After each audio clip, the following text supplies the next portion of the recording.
Hello everyone! I am Kendrick, your journalism buddy. And for today, we'll be discussing about the life of one of the great 12 Olympians. What is 12 Olympians? You didn't know? Well, 12 Olympians are those gods and goddesses who lives and has a throne at Mount Olympus.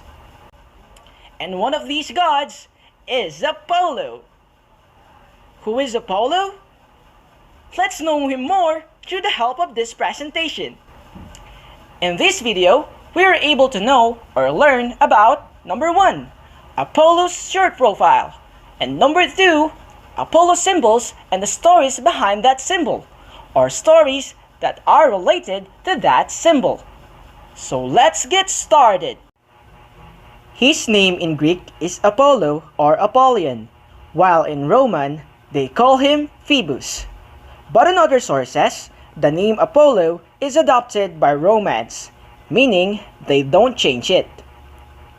Of course, this god is resided at Mount Olympus, and according to myths, mortals were not allowed on this mythical mountain. Remember lang I'm referring to the metaphorical place na Mount Olympus. Meron kasing physical mountain located sa planet Mars, which is the tallest mountain in the solar system. Hindi po yun According kasi sa Greek mythology, ang Mount Olympus raw ay located sa northern part of Greece. His father is Zeus, god of sky and thunder. Her mother is Leto, a female titan, and he has a twin sister named Artemis, the goddess of hunt. For you to be able to know them well, just watch the other videos made by my groupmates. I'm sure they have so much more to tell about them. Next, Apollo is the god of archery, music and dance, truth and prophecy, healing and disease, sun and light, poetry, and the protection of the young. Yes, there's many titles associated with this god, and for us to know why he has this title, let's proceed to Apollo symbols and stories behind.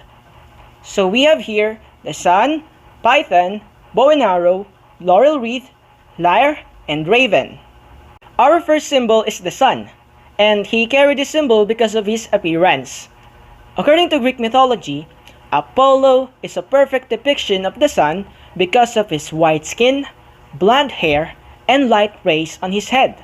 So, meaning, ikaw ba naman merong sinag sa ulo mo? Of course, obvious na rin na you possess a power to bring brightness. Contrary sa kambal niya na si Artemis na may resemblance ng moon dahil sa kanyang pale skin and dark hair. Apollo's eye-catching long and curly golden hair impresses men and women, as you can see on his smile day na pinusuan ng mga babae at lalaki. Okay, fun fact, sa mga mythology, there are no limits when it comes to love. Kahit sino pa man ang mahalin mo, kahit ilan pa ang mahalin mo.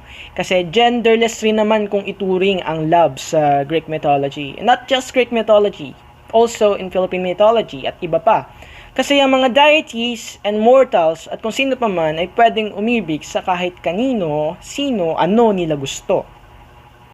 Next, Apollo is a very handsome man who has a muscular build. He is beardless and has light blue eyes. So upon imagining his face na gwapo, siguro may isip mo na marami siyang naka-affair, which is normal naman sa mga myths. So let's move on to the next slide. Apollo's consorts. First is Daphne. Later on, we will know kung bakit siya ba ang pinaka-famous love interest ni Apollo. Another one, Coronis, a Thessalian princess. She is known for turning into a constellation after her death. O bakit kaya? Later, malalaman din natin. Next is Calliope. Yan, si Calliope, I included her in this presentation kasi nagkaroon sila ng anak ni Apollo at yun ay si Orpheus. If you're familiar with Orpheus, of course, you know na he's the one who went to underworld to save her labi-dabi na si Eurydice. And Calliope is the eldest among the famous 9 muses. The 9 muses. I hope you guys know something about the 9 muses kasi hindi ko na rin siya ma-explain dito. Anyway, let's proceed to his next love interest, which is Cassandra. She is the daughter of Priam, the king of Troy, and Hecuba. Apollo gave her the gift of prophecy. The reason naman why I included Cassandra in this PPT is for you to easily recall na si Apollo ay may malaking participation sa naganap na Trojan War, as Cassandra is the princess of Troy. Well, kasi si Apollo fight on the side of Troy where he sent diseases to the enemies dahil si Apollo rin kasi ay god of healing and disease. So remember Cassandra, princess of Troy. Next is Hyacinth or Hyacinthus. Well, their story is my most favorite. And it's my pleasure to tell you their story. Okay, so makinig kayo Hyacinth is a young man of great beauty. Sa sobrang kagwapuhan, kagandahan ng kanyang muka, he attracted not only one, but two deities. One of them is Apollo, and the other one is Zephyrus. Zephyrus is the west wind. Actually, marami pa nga si Boreas, North Wind, si Tamaris, na mortal din kagaya ni Hyacinth. Pero sa kwento na to, syempre sila lang muna. Zephyrus, Apollo, and Hyacinth. So, kapag kasama ni Hyacinth si Zephyrus, lumilipad sila sa mga ulap. At kapag naman kasama ni Hyacinth si Apollo, lagi siyang tinutugtugan nito ng gamit yung lyre ni Apollo. Kung iisipin, para lang Joyride versus Harana. But as time goes by, nagkaroon ng intimacy sa pagitan ni Apollo at Hyacinth kasi lagi na silang magkasama So because of this, Zephyrus realized that he had been left out at namuo yung jealousy sa puso niya. Kaya one day, naglalaro ng discus si Apollo at Hyacinth. In modern days, we called it frisbee. So when Apollo launched or threw the discus with his full strength, the discus reached a stunning height. And Hyacinth naman is getting ready to catch it. Pero hindi nila alam that jealous Zephyrus was there. Up there, sa taas. Anong ginawa niya? Zephyrus blew the disc away and it changed its direction or trajectory. It fell to the ground and after the rebound, it hits Hyacinth's head with violence. So, dali-dali tumakbo si Apollo papunta kay Hyacinth. He tried to heal Hyacinth, pero wala na siyang nagawa. And Hyacinth died in Apollo's arms. And just like other legends we knew, on Hyacinth's blood, a flower appeared. And as a tribute, Apollo wrote his most beautiful song, which is also the saddest and the most melancholic. But with the arrival of spring, Apollo rejoiced because the beautiful flower from the young's blood reappeared. Dun lang sa season na yon. And that flower is called Hyacinth. Oh, diba? What a lovely story. Next is another male consort, si Parisus. Just like Hyacinth, he is also a male lover of Apollo who transformed into something. So if Hyacinth turns into a flower, then si Parisus turns into a cypress tree. Bakit kaya? Why? Ganito kasi yan. Apollo once had a pet deer. At itong usa na ito ay mahal na mahal niya sobra. Pero on other sources kasi sinasabi na yung usa na yun ay alaga raw mismo ni si Parisus. So pero dito sabi natin si Apollo muna. But one day he accidentally discharged his bow at tinamaan ni si Parisus yung usa. Consumed with grief, remorse, and guilt, he threw his body over the suffering pet. And as the pet died, he transformed naman into cypress tree. Ito raw kasi yung reason kung bakit ginagamit ang cypress tree bilang simbolo ng pagduluksa. Kasi ganun din yung nangyari kay si Parisus noong nagsasuffer yung deer.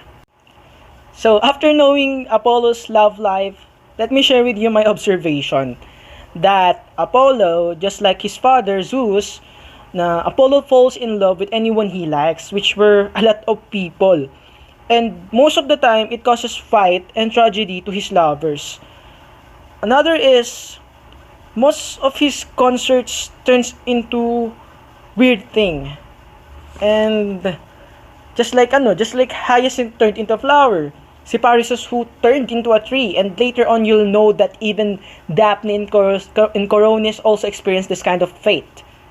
Anyway, let's proceed to the next symbol, which is the python, wherein we will learn the oracle of Delphi's origin. A serpent python was sent by Hera to persecute and devour Leto's newborn children. Why? Bakit naman kaya ginawa ito ni Hera? The reason is, nung nalaman kasi ni Hera na nagdadalang tao si Leto at ang ama ay ang asawa niyang si Zeus, knowing na selosa talaga si Hera, pinagbawalan niya si Leto na manganak sa steady land. So, powerful ang words ng mga goddess kaya it serves as a curse.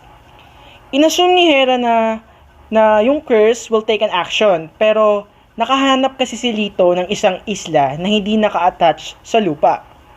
And it is called the floating island of Delos. At doon pinanganak si Apollo with his twin sister Artemis. And upon hearing the news about Leto's newborn twins, pinadala niya agad yung python. Eventually, the twins grew in size and acquired powerful skills. And Apollo wants to bring vengeance upon the serpent that tormented his mother for such a long time. His father Zeus informs Apollo of the place where the den of the monster is. The beast was living in a cave. So, Apollo, he killed the python, and at the top of its corpse, a sacred temple in his honor was built. It will later be known as the Oracle of Delphi. So, this place is a religious sanctuary sacred to the god Apollo. Sa ilang kwento, malalaman natin na sa Oracle of Delphi, doon niya ginagawa yung mga predictions at saka yung mga prophecies niya. Yun ang Oracle of Delphi. Next slide. Under the bow and arrow. Yan. Zeus gave the twins an extremely powerful bows crafted by Hephaestus. Apollo received a silver bow and arrow, and this is the weapon he used to kill the python. Paano? Sabi sa story, 3 araw o pana lang ang ginamit niya para mapatay yung beast. Ano ba? 3 araw o palaso yung gamit niya para mapatay yung beast. And those 3 arrows were launched at a single shot. Ganun kahusay sa archery si Apollo. Yung isang araw daw, tumama sa mata ng python. Yung isa naman ay sa bosom of the python, kung nasaan yung puso nito. At yung huli ay tumama sa bunganga ng python. Kaya deserve din naman niya yung title na God of Archery. Under the bow and arrow pa rin, story of Apollo and Eros. One day, si Eros, o mas kilala nating Cupid, ay nagsasanay sa pagpana. And Apollo saw how Eros used his bow and arrow with full accuracy. Despite na bata pa lang siya, despite his childish figure, he had an elegant and noble posture with the bow. Kaya naman, nainggit itong si Apollo. That's why he decided to mess with Eros' pride. Sabi pa niya, "Hey, boy! What do you think you're doing? Handling such a noble instrument with that carelessness? Don't you know that now all over the world, people refer to the ark as Apollo's weapons because I use it to defeat the most dreadful of monsters?" Pero lumayo lang si Eros at hindi niya pinansin yung sinabi ni Apollo. Kaso, tinuloy pa rin ni Apollo yung panghamak niya kay Eros. "That's right! Go away! With that for accuracy of yours, you will never do a feat like mine." At syempre, napuno na rin si Eros kaya pinana niya si Apollo gamit ng kanyang golden arrow. At base sa pangunawa natin at sa mga previous stories na alam natin na kapag ginamit yung gintong palaso, ito ay nagpapaibig. Sa unang makikita niya, unang nakita ni Apollo si Daphne, kaya dito siya na in love. Pero hindi pa rin kasi tapos sa pagkainis si Eros, kaya pinana niya si Daphne ng iron arrow. Take note, iron arrow yon kung saan makakaramdam ka ng pagkamuhi sa isang tao. And this scenario leads to laurel wreath symbol, which features the story of Apollo and Daphne. So Daphne felt disgust with Apollo. Apollo tried to get close to Daphne, but she always moved away from him. Sabi niya, "Your figure makes me sick. Don't get any closer. I prefer to give myself to one of those satyrs." For sure, masakit yun para kay Apollo na sabihan na, "Mas gugustuhin ko pang ibigay yung sarili ko sa taong kabayo kaysa makasama ka." Siyempre, masakit yun. But Apollo couldn't resist the power of passion. Daphne tried to run away but Apollo kept chasing her. Kasi yun yung curse ng golden arrow eh. She ran into Peneus, his father, which is also a river god, at humingi siya ng tulong dito. At anong klaseng tulong kaya yung hiningi ni Daphne? He asked her father to transform her into something else. And she transforms into a laurel tree. Apollo declared Daphne or the laurel tree as his sacred plant. He wore the laurel wreath and only allow it to be worn by victorious people. Kaya ito rin ang dahilan kung bakit sa mga sculptures niya or sa paintings niya may suot siyang laurel wreath. Next symbol is the lyre, as it represents him as a god of music. Just for a short background, Apollo's lyre was made by Hermes from the entrails and turtle shell. Apollo offered to trade his herd of calf in exchange for Hermes' lyre. So, ang totoong kaganapan sa exchange gift nila na nangyari, prior to this scenario, nagnakaw kasi si Hermes ng calves from Apollo. Kaya nung nalaman ito ni Apollo, pinuntahan niya si Hermes ng galit na galit. Pero, ang ginawa lang ni Hermes, nung makita niya si Apollo na galit, tinugtog lang niya yung lyre at kumanta siya. So, hinangaan yun ni Apollo na wala yung galit niya at after nun, pinakausapan ni Apollo na makipag-trade na lang sila. At yun, doon na nga naganap yung palitan. Kaya, yun yung reason kung bakit yung lyre ni Hermes ay nakay Apollo na. For the next slide, story of Apollo and Pan. Okay, Pan, god of the woods, invented the pan flute. His musical talent made him followed and respected wherever he was. Isa sa naging na kaibigan ni Pan noong sumikat siya sa pagpapan flute ay si King Midas. Sa ibang story, si King Midas po yung hari na kung ano man yung mahawakan niya ay nagiging ginto. Pero sa timeline na to, wala na yung ability niyang yun kasi inalis na siya ni Dionysus at naninirahan na rin siya dito sa woods. Kaya naman na-meet niya si Pan at naging magkaibigan sila. Pan's ego started to grow with each praise he got for those who listened to his songs. He claimed that he was the greatest musician who had ever lived. Sabi niya, bulang binatbat yung lyre ni Apollo sa musikang nagagawa ng aking flute. Kung talagang magaling siya, bakit di niya ako kalabanin sa paligsahan sa pagtugtog? Parang ganun yung sinabi niya. Sabi naman ni King Midas, kaibigan, hindi magandang hamunin mo ang Diyos ng musika. Kanino ka ba kakampi? Yun, sabi niya ni Pan. Sumagot si Midas, you know, my friend, I support you. So nakarating kay Apollo yung hamon ni Pan. And Apollo accepted Pan's challenge. So the gods, nymphs, and other creatures of the forest gathered to listen to the greatest musical clash ever. So the clash. Sabi ni Apollo kay Pan, ikaw ba ang nagpapakalat sa lahat na kaya mo akong talunin sa isang duelo? Ako na Diyos ng musika? Sabi naman ni Pan, Diyos ng musika, Diyos ng araw, Diyos ng filosofiya. Marami kang titulong na iugnay sa'yo at tatanggalin kita sa isa sa mga yon. So, big word. Sabi ni Apollo naman, ganun ba? Ni hindi mo nga magawang talunin ang mortal kong anak si Orpheus. Paano pa kaya ako? Akong si Apollo. So, when the clash began, Apollo's victory is obvious. Kitang-kita ng lahat na si Apollo na ang mananalo. Everyone chooses Apollo, but Midas decided to cast a vote of consolation to his friend Pan. Kahit na alam naman sa sarili ni Midas na si Apollo yung mas magaling. He even say and declared Pan as a superior one. As Apollo's reaction on what Midas did, he approached Midas and sinabi niya, mukhang interesado ka sa musika, pero naniniwala kong hindi ka natutulungan ng iyong mga tenga. Pero magagawan ko yan ng solusyon. Then, Apollo replaced the ears of Midas with donkey ears, as in dalawang malaking tenga. Sabi pa nga ni Apollo, there you go, gamit ang bago mong mga tenga, matatandaan ka ng lahat bilang mahusay na kritiko ng musika. Ayun, that was savage. And that is the story of Apollo and Pan. Moving on for the next slide, we have the raven symbol, which focuses on the story of Apollo and Coronis.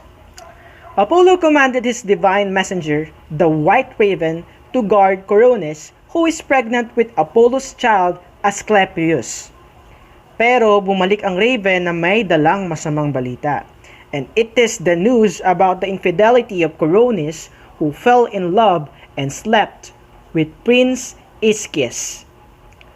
Apollo flung a curse on the raven, making its feathers black. Why? Bakit ginawa to ni Apollo? Just because of his anger. Sabi niya kasi, bakit daw hindi niya tinuka o bakit daw hindi tinuka ng raven yung mata ni Ischys at bakit inuna pa niya itong ibalita sa akin, parang ganun. So I don't think this is makatwiran. That's why it is clear that the raven symbolizes Apollo's anger. Moreover, he killed Ischys and sent his sister Artemis to slay Coronis. Pero di ba buntis si Coronis noon? Paano yung bata? Kung yan yung mga natatanong nyo sa isipan nyo. Well, Apollo recovered his child Asclepius from the womb of Coronis at pinagkatiwala niya yung bata sa isang centaur. Yung pangalan ng centaur na yun ay Chiron. Chiron is the one who taught Apollo anything about the art of healing. Kaya naman nung lumaki si Asclepius sa pangangalaga ni Chiron, Asclepius also became a god of medicine. To sum it up, everything we've discussed, here is the short summary.